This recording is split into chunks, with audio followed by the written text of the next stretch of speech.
बदलापूर लैंगिक अत्याचार प्रकरणात शाळेच्या मुख्याध्यापिका अर्चना आठवले यांना न्यायालयात सरेंडर करण्यात आलं होतं। आज मुख्याध्यापिका अर्चना आठवले यांना जामीन मंजूर करण्यात आला आहे।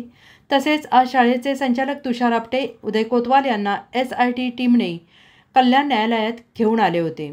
काल एका गुन्ह्यात या दोघांना जामीन मंजूर झाला होता, तर दुसऱ्या गुन्ह्यात SITने तात्काळ ताबा घेतला होता।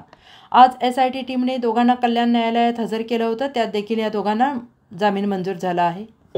काय नाव आपलं पहिले नाव सांगा। माझं नाव ॲडव्होकेट चंद्रकांत नारायण सोनावणे। बदलापूरची जी केस होती CR नंबर 380/2024 आणि 390/2024 या दोन्ही CR हा पोक्सोचा CR होता आणि या पोक्सोच्या CR मध्ये जसं अक्षय शिंदेला अरेस्ट केली होती, तशीच शाळेचे जे सरचिटणीस आणि सचिव जे होते त्यांना सुद्धा अरेस्ट केली होती।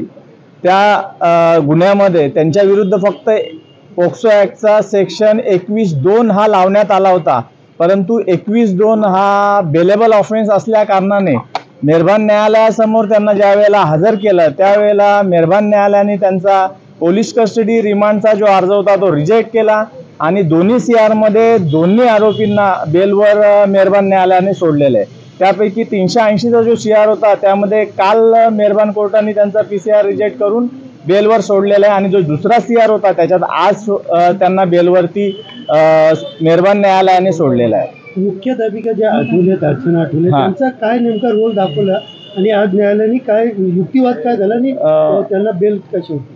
आठवले मॅडमचा रोल असा आहे का त्या मुख्याध्यापिका होत्या त्या शाळेच्या आणि मुख्याध्यापिकांना त्या घटनेबाबत इन्फॉर्मेशन मिळाली होती आणि इन्फॉर्मेशन मिळून सुद्धा त्यांनी पोलीस स्टेशनला इन्फॉर्म केलेलं नाहीये।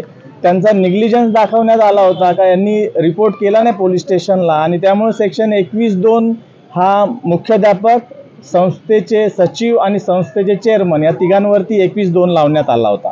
हे तिन्ही सेक्शन बेलेबल असल्या कारणाने मॅडमला सुद्धा बेल झाला आणि बाकीच्या लोकांना सुद्धा बेल झालेला आहे। आज नेमका काय दस्तावेज वापरले आणि कितीचं त्यांना जामीन? आज सुद्धा पोलिसांनी PCRचा रिपोर्ट दाखल केला होता, परंतु PCRचा रिपोर्ट मेहरबान न्यायालयाने नामंजूर केलेला असून प्रत्येकाला 25,000च्या रोख जामिनावर सोडवण्यात आला आहे। काय बोलू सांगा। तुमचे जे आरोपी ते त्यांना जामीन मंजूर झाला, काय सांगाल? कालही जामीन मंजूर झाला होता, आजच्या CR मध्ये पण त्यांना जामीन मंजूर झालाय। दोघांमध्ये चार्जशीट दाखल आहे।